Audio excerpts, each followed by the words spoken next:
Uh, Today we will discuss autoimmune disorders or diseases. जैसा कि नाम से जाहिर है, auto mean self, immune mean immunity or immune system, and disorder mean collection of diseases.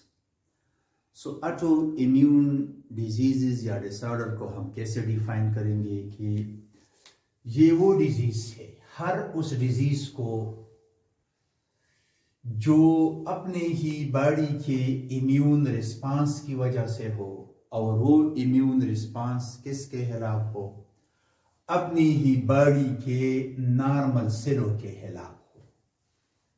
अगर अपने बॉडी का इम्यून रिस्पांस अपने बॉडी के नॉर्मल सेलों, नॉर्मल टिश्यू या नॉर्मल ऑर्गन्स के खिलाफ आए और उससे जो डैमेज पैदा होगा, उससे जो बीमारी पैदा होगी, उससे जो डिजीज पैदा होगी, ऐसे डिजीज को कहते हैं ऑटो इम्यून डिजीजेस और डिसऑर्डर्स।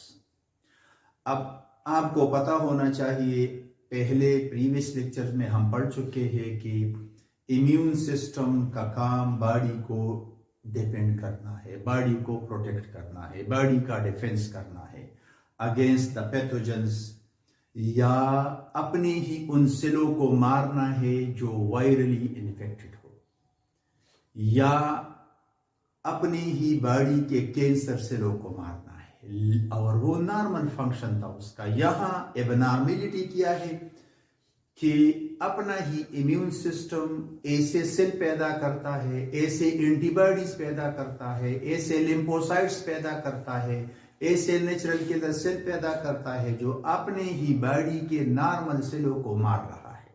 सो अगर अपनी ही बॉडी के नॉर्मल सेलों के मरने का वो बायस बन रहा है, तो जो बीमारी पैदा होगी, ऐसी बीमारी को हम ऑटो इम्यून डिजीज या डिसऑर्डर कहेंगे। अब जहन में क्वेश्चन उभरता है कि क्यों ऐसा होता है, क्यों अपना ही इम्यून सिस्टम अपनी ही बॉडी का दुश्मन क्यों बनता है, और क्यों अपनी बॉडी को नुकसान पहुंचाने पे तुला हुआ होता है।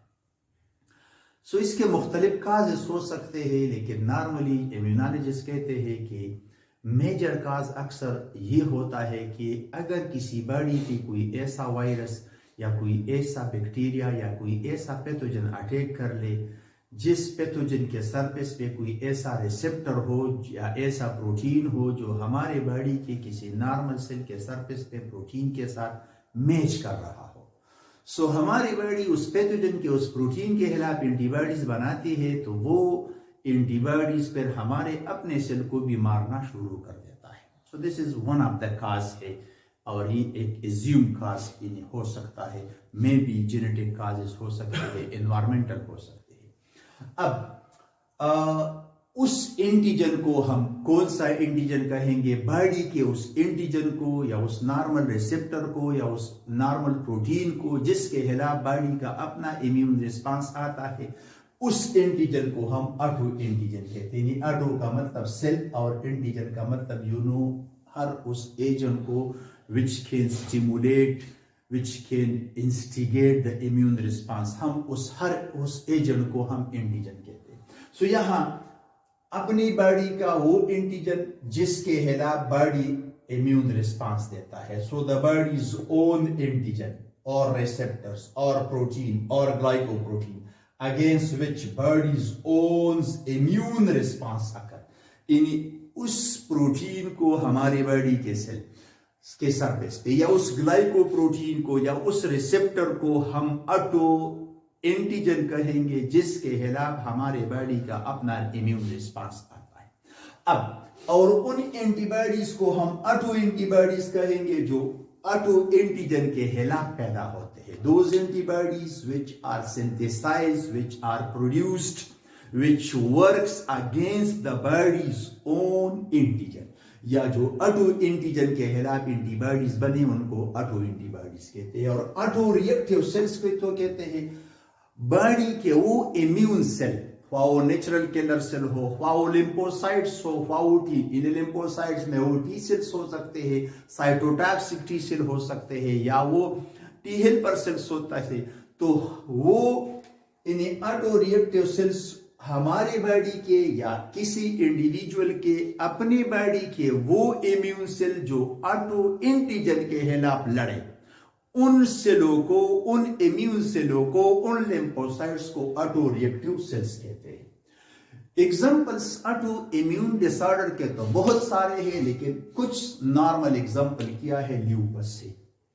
ल्यूपस एक ऑटो इम्यून डिजीज है जो क्रॉनिक डिजीज है। यानी क्रॉनिक डिजीज का मतलब लॉन्ग ड्यूरेशन का होता है।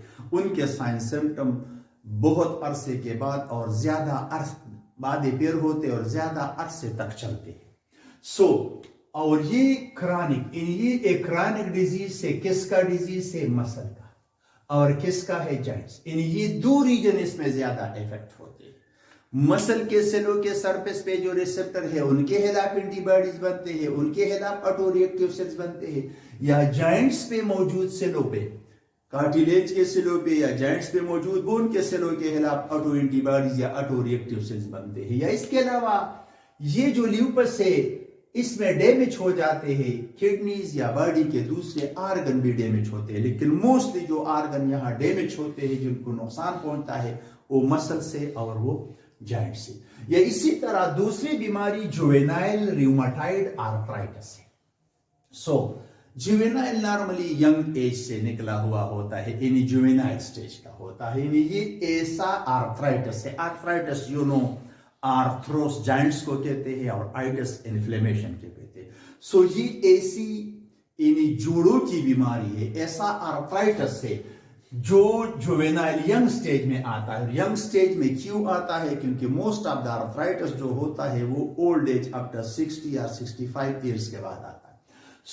ये ऐसा आर्थराइटिस है जो जवानी में आए और इसमें इन्फ्लेमेशन हो जाती है, स्वेलिंग हो जाती है, रेडनेस पैदा हो जाती है, स्टिफनेस पैदा हो जाती है, सख्ती पैदा हो जाती है, दर्द पैदा होता है। कहां पर? जॉइंट्स ऑफ द नी के जॉइंट्स पे, जॉइंट्स ऑफ द हैंड्स, हाथों के जॉइंट्स में, and joints of the foot, पाँव के जॉइंट्स में जो इन्फ्लेमेशन पैदा होती है जुवेनाइल, इन्हीं ऑटो इम्यूनिटी की वजह से अगर पैदा हो तो उसको हम जुवेनाइल रूमेटॉइड आर्थराइटिस। या इसी तरह एक और बीमारी जो ऑटो इम्यून डिसऑर्डर है, स्क्लेरोडर्मा है। स्क्लेरोडर्मा में इन्फ्लेमेशन हो जाती है, डैमेज हो जाता है। कौन सा रीजन? स्किन।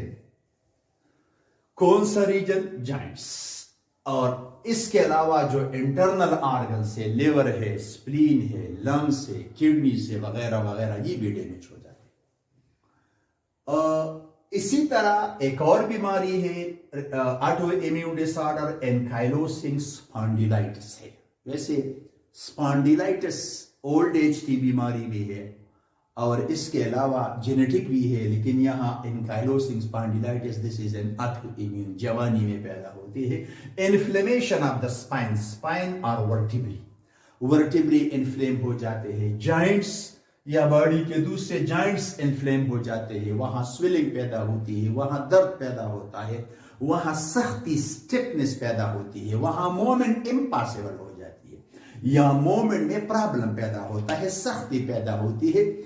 अब ऐसी बीमारी एंकाइलोसिंग स्पॉन्डिलाइटिस या इसी तरह जुवेनाइल डर्मेटोमायोसाइटिस है। यहां जुवेनाइल का वर्ड दोबारा यंग एज वाली मसला पैदा हुआ। कहां? डर्म में, स्किन में।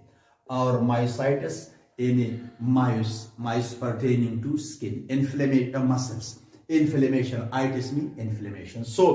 यहां इन्फ्लेमेशन होगी कहां पर? डर्म में, स्किन में। इन्फ्लेमेशन होगी कहां पर? मायोस pertaining to muscles। तो मसल्स में और स्किन में इन्फ्लेमेशन पैदा होती है और इन्फ्लेम होते हैं जवानी में, बचपने में। ऐसी बीमारी और ये किस वजह से है? ऑटो इम्यूनिटी की वजह से है, अपने बॉडी के इम्यून रिस्पांस की वजह से होता है। तो ये जो जितने भी बीमारियां पैदा होगी बॉडी के अपने इम्यून रिस्पांस की वजह से, अपने बॉडी के नॉर्मल सेलों के खिलाफ।